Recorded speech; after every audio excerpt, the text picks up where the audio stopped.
Hey everybody, welcome back to chemistry, and we're moving on through chapter 8. And so eventually what we're going to do is we're going to talk about in detail where electrons can be found in atoms. And also we're going to talk a little bit more about how electrons move in atoms. But before we get to that, what we need to do is talk a little bit about of the theory that sort of explains why electrons are where they are in atoms and how they move about in atoms. So that's what I want to talk about now.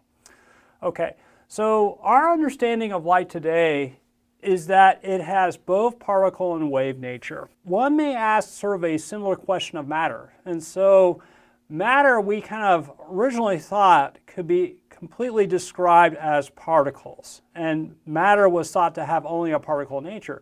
So now the question kind of arises, if light can have sort of a dual particle and wave-like nature, can matter also have a dual particle and wave-like nature? That idea was kind of brought to the fore in 1924 by a man named Louis de Broglie. And what he did is he suggested that because light has this sort of dual nature between particle and wave, matter can also have that as well. And that this can be particularly applied to electrons. And he thought that if you look at electrons in certain circumstances, what you'll find is that their behavior can be best described as assuming that the electrons are actually waves and not particles. And so that hypothesis was actually tested with a certain experiment done a year later, and actually the data from that experiment sort of proved the idea that electron behavior at times is best explained by assuming electrons are really waves. So before we can sort of talk about this experiment that was done to show that, I need to talk about one other property of waves which I did not talk about before, and which is something called diffraction. So one thing you need to understand is that under certain circumstances, waves can undergo something called diffraction. So let me explain what diffraction is. So we sort of have a good example of diffraction of waves here on the picture on the right. So now the example we're looking at is water waves. And so if you look at the lower portion of that picture, what you can sort of see in the lighter shade is the crest of the water waves. And so we're sort of looking at an aerial view there of the water waves. And what is going on is the water waves are heading toward a barrier with a hole in it. And so what you can sort of see is that as the water waves pass through the hole to get around the barrier, the water waves are actually bending around the hole and going off in all different directions. And so that process where you have waves going through some kind of opening and then bending around the opening in all different directions is called diffraction. Now there's a certain requirement for this diffraction to happen.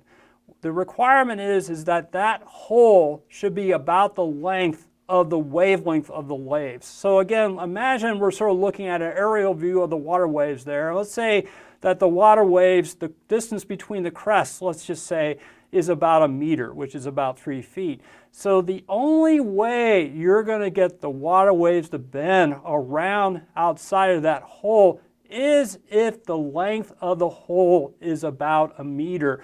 If the length of the hole was much greater than that, say 10, 20, 50 meters, then you would not see the water waves kind of bend around the hole. All you would see is that the water waves go straight on through. So the only way you can see that the waves are sort of bending around that hole is if the aperture, the distance across the hole, is about the same as the distance between the crests of the waves. So you can see diffraction not only for matter waves like water, but you can also see it for matterless waves like light. And so actually I have some links there to some videos that you can watch that really show this very nicely. You can see how water passes through openings and can be diffracted through the openings to go off in different directions. And you can sort of see the same thing with light waves. And I sort of encourage you to look at both of those videos. So let's talk a little more about this. And so in the upper picture there, what I'm showing with lines is just the locations of the crests of waves. And so it could be water waves, for example, or it could be light waves. And so what you can see is that the crests of the waves in that top diagram are approaching that opening. And the opening is about the size of the wavelength. And what you can see is in response, as they pass through that opening, is that the wave crests are bent around that opening and go off in all kinds of different directions. Now, let's compare what happens when you send particles toward a barrier with an opening. If you have large particles that are sent toward a barrier with an opening, as you kind of probably know from experience, the particles that are directly over that opening will pass through without any deflection.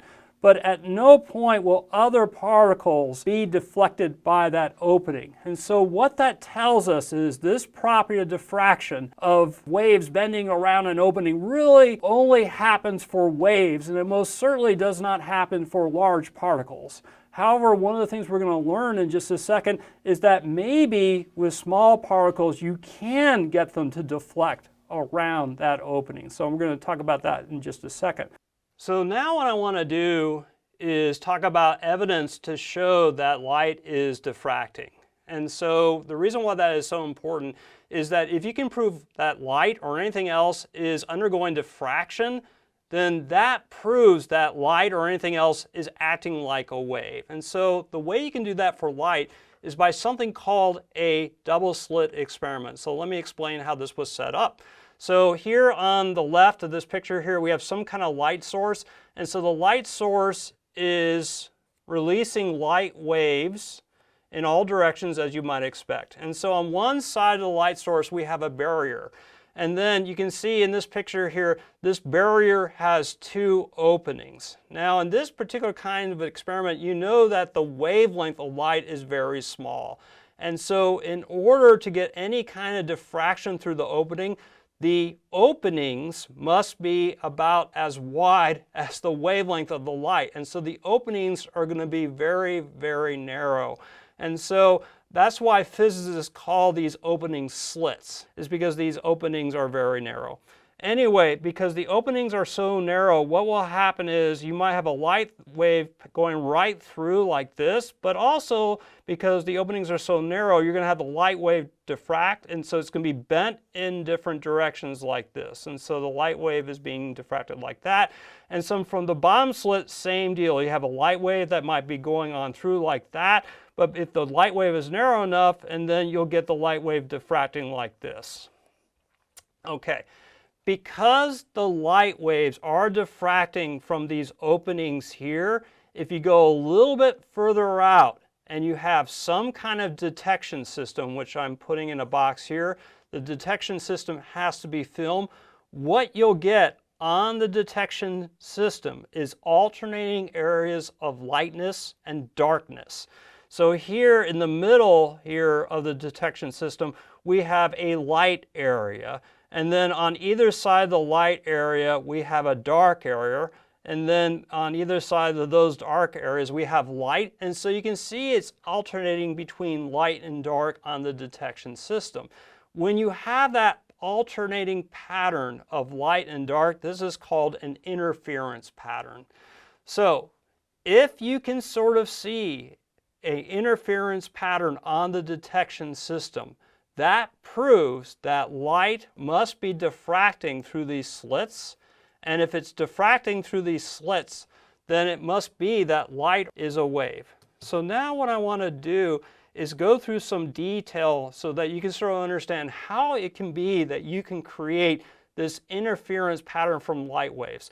And so here, going back to the light source, we were imagining light waves, and so here we have these circular lines here that indicate the location of the crest of a light wave. So let me go ahead and draw a light wave here.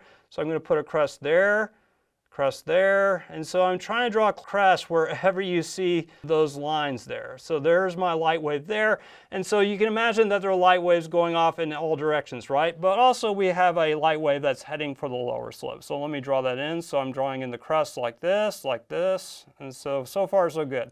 Now what can happen, as you know, is that this light wave can just continue to go off in the same direction that it was going in. But if these slits are narrow enough, you also know that the light wave will be bent and go off into a different direction like that. And so not only will this occur at the upper slit, it will also occur at the lower slit. So here's the first light wave in the lower slit that just continues on its merry way. And then also the light wave can be diffracted in a direction, say like this, or like that, and so on. Okay, so the question is, how do you get this interesting interference pattern on the detection system?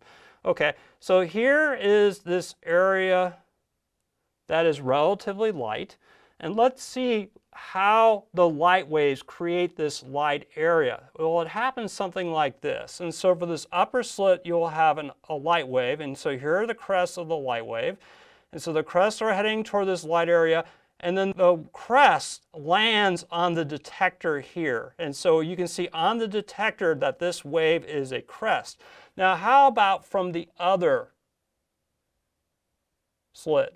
And so what you can see here is that this light wave also ends in a crest. And so you have these two waves from these two different locations, and they're ending in a crest. And so what that happens is you get this going on, is you have these two waves ending in a crest. They add together to form an even bigger crest.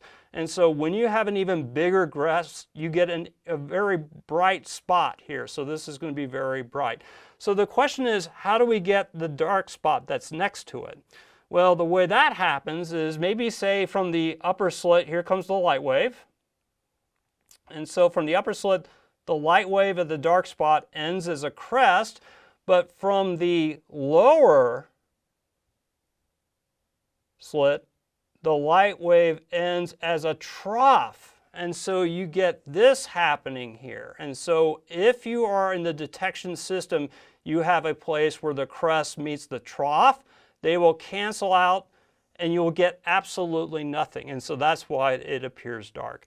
And so what this means is this: if you send light or something else through a barrier with slits, and then on the opposite side of that, you have a detection system. And if you see an interference pattern on the detection system, what that indicates is that the light or whatever else that is creating the interference pattern must be diffracting through those slits. If it is diffracting through those slits, that indicates that the light or whatever else must be a wave.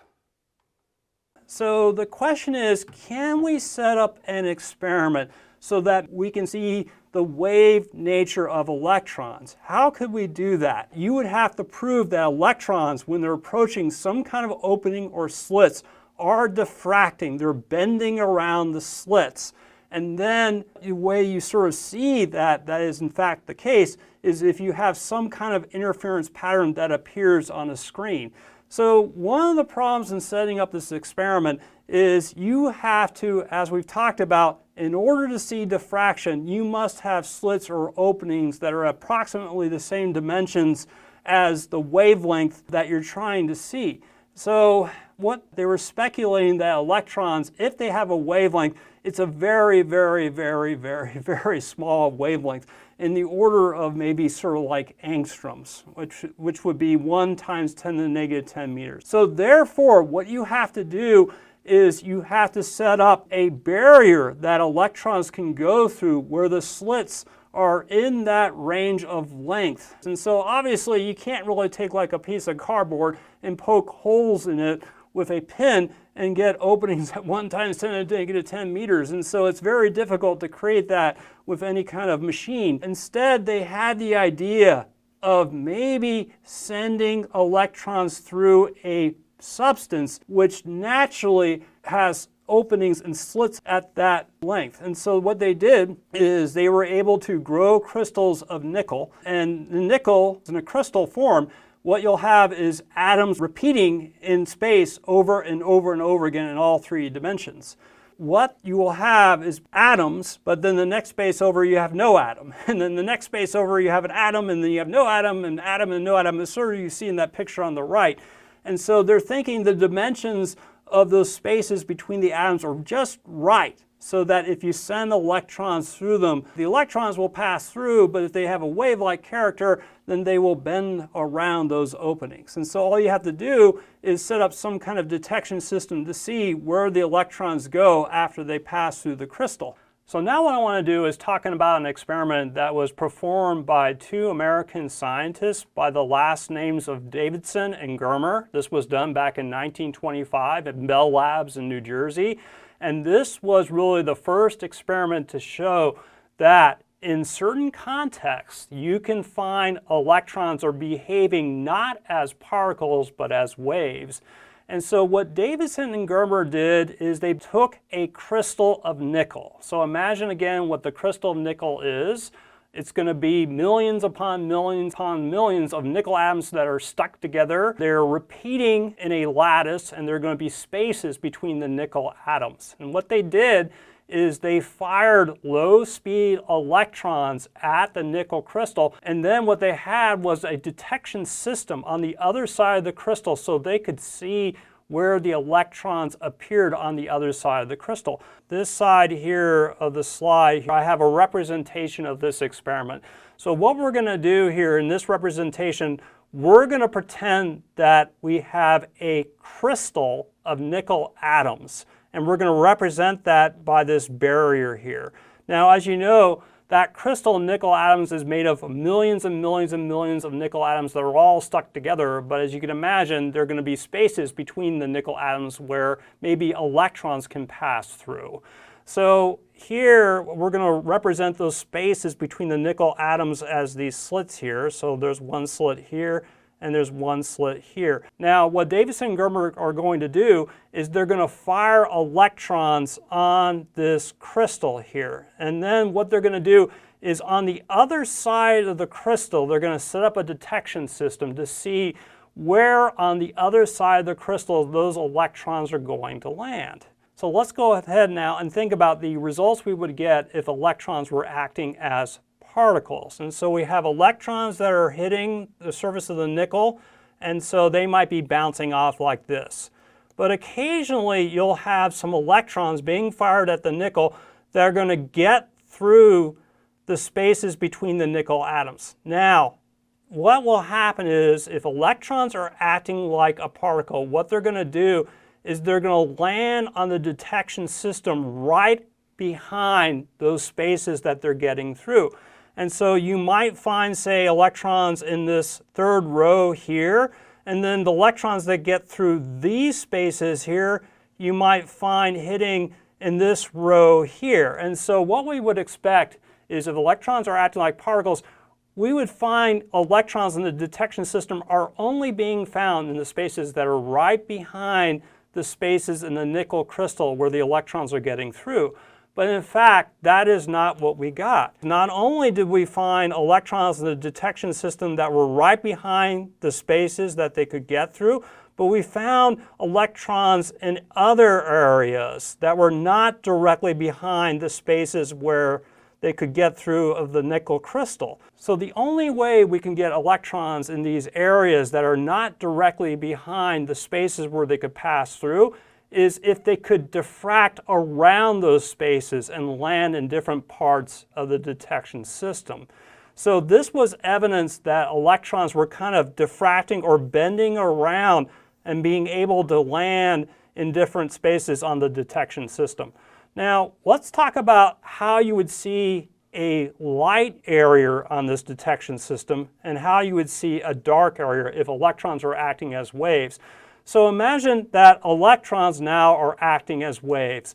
And so what you can imagine that the electron wave now, this is an electron wave, is heading for the detector from one space where it got through, and then it's heading for the detector in another space that it got through. And then when it gets to a light area on the detection system, what must be going on is that these electron waves are constructively interfering with one another. And so that's why the area appears bright in the detection system.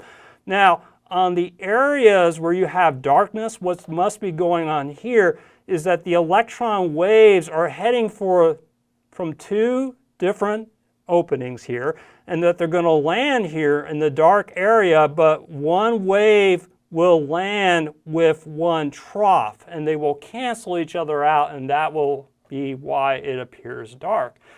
So this experiment nicely showed that in certain circumstances, you can see that electrons are better described as acting like waves.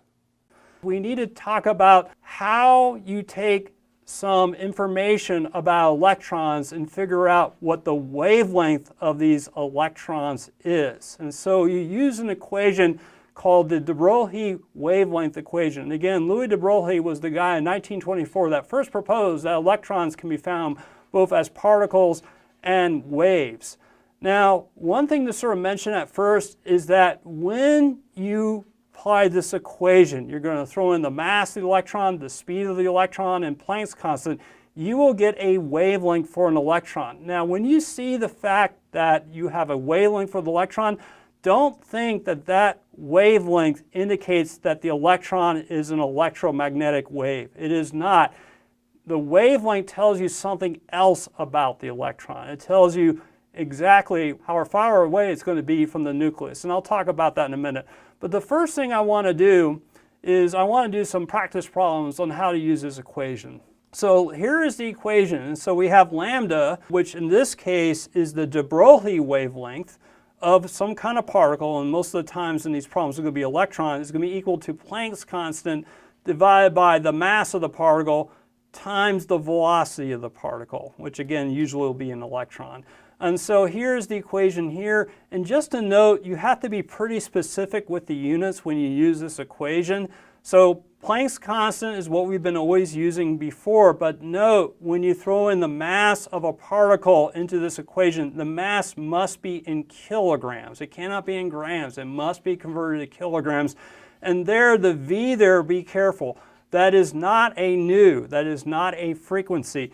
V is just the velocity of the particle. And so what this equation tells you, given the mass and the velocity of the particle, it will tell you the wavelength of the waves associated with the particles. And so what we're going to do is go ahead and do one practice problem with this, and then I'll talk about the meaning of the de Broglie waves. Okay, so here is the practice problem, which you're probably going to see something like this on, say, worksheets or on your test. And it says, what is the de Broglie wavelength in meters and nanometers associated with an electron at the velocity of 2.65 times 10 to the 6 meters per second? Okay, so this is actually not too difficult to solve. You just throw it into the equation and plug and chug. But let me show you a few tricks that you will need to know. So the equation is here, lambda, which refers to a de Broglie wavelength, is equal to Planck's constant divided by the mass times the velocity. Okay, so this is applied to an electron. So we're going to try to find the de Broglie wavelength associated with the electron given a mass of the electron, which is given to us in kilograms, and we're given the speed of the electron. So let me go ahead and just throw in some numbers really quick and see where we're at. So Planck's constant, you know, is 6.626 times 10 to the negative 34 joules times second.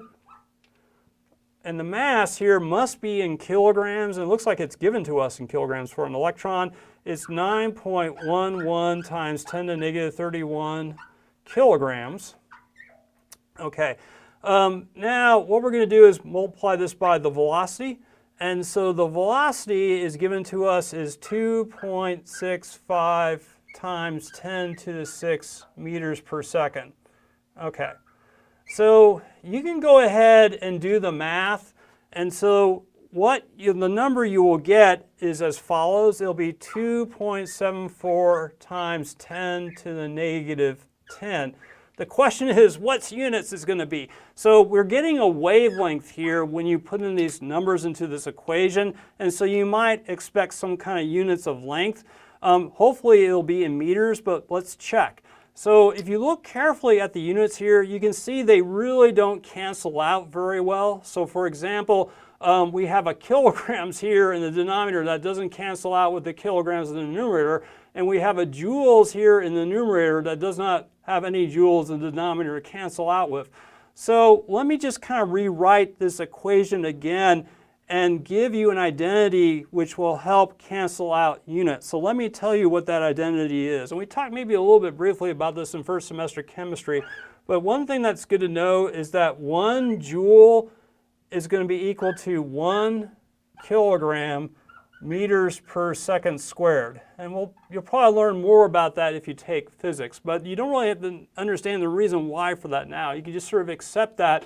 That can help you solve the problem. So what I'm going to do is rewrite this equation, but instead of having joules here, I'm going to replace this with kilograms times meters squared over seconds squared. And let's see how it looks. And so I get 6.626 times 10 to the negative 34.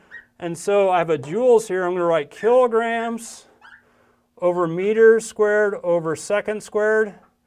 Okay, so this would be joules, but there's another second when we have joules per second, so I'm going to put a dot with an S here for the other second. And then we have the other numbers below, which is 9.11 times 10 to the negative 31 kilograms over 2.65 times 10 to the 6 meters per second. And so what you can see now is that units cancel in the way that you want, leaving the answer in meters. So let me show you that. So kilograms cancels out here. It looks like we have here 1 second in the denominator here and 1 second in the denominator in this fraction. So the seconds will cancel. And then we have meters squared in the numerator with a meters in the denominator. So we should be left with an answer in meters. So we have an answer in meters. Now if you wanted to, you can convert this into nanometers. I think that's what they wanted in the problem. And so the way to do that is pretty simple. You just take the answer in meters and multiply it by 1 nanometer over 1 times 10 to the negative 9 meters. And so we should get 0.274 nanometers as your answer. And so one of the things I want you to see is what we did is we took an electron and we put its mass into this equation, and we took a speed of the electron, which is thought to be found usually in atoms, whatever that speed is there. And then we add it to this equation and we get the wavelength associated with the electron. And what we find is that this wavelength is a fraction of a nanometer. Now, atoms tend to be very small. You may already know that your typical size of an atom will be 1 to 2 angstroms, which is about 0.1 to 0.2 nanometers. And so what you can see is that this wavelength that we calculated for the typical electron is around that for the diameter of an atom. And so that tells you that somehow maybe this wave tells you something about the structure of the atom. I'm going to talk about that right now. Okay. So what is a de Broglie wave? So let me just kind of release this or erase this on the board and talk a little bit about that. So the first thing to mention is that a de Broglie wave is a wave, but it's not an electromagnetic wave. So just to give you an example, you can see that the de Broglie wave, we can calculate a wavelength for it, and we can actually also calculate a frequency for it.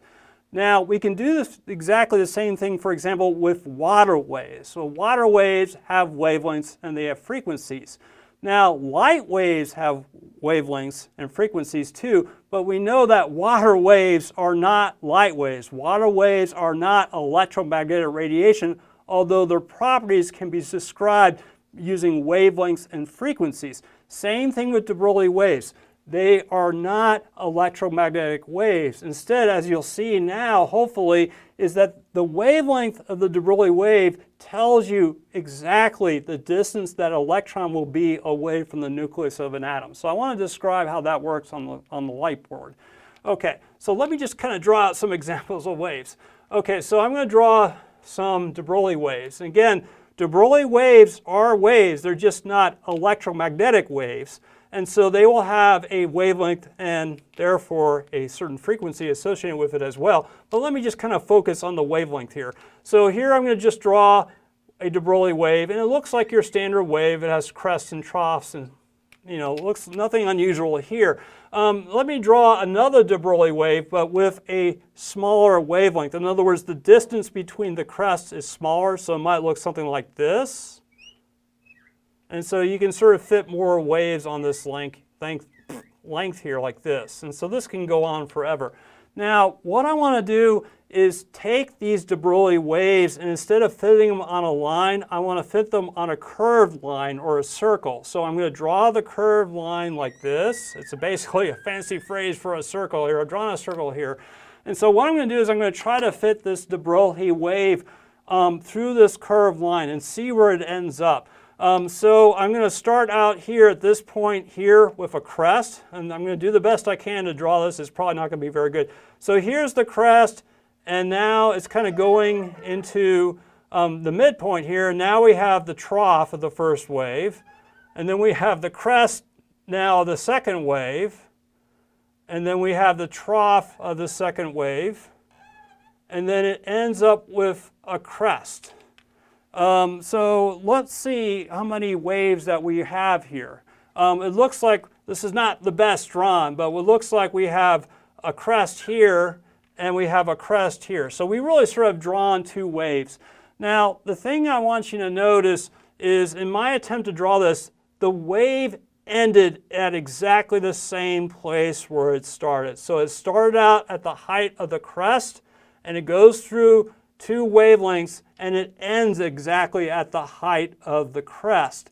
Now, if that happens with a wave, then what will happen is if that wave starts vibrating back and forth, that wave will continue to vibrate. Now, if it was a case where the wave did not end exactly as it started, maybe it ended as a trough instead of a crest, then if you vibrated the wave, then what it would do is it would just kind of poop out and self-destruct, and you would have nothing. So when this wave ends up in exactly the same place where it started, if it's vibrating, it can reinforce itself and continue on its existence, and it will be a stable wave. So to understand this, if you want to learn more about it, you can learn about something called standing waves. You can Google that. So here, what a de Broglie wave is really just sort of a standing wave that reinforces itself if the end of the wave is exactly in the same place as the beginning of the wave.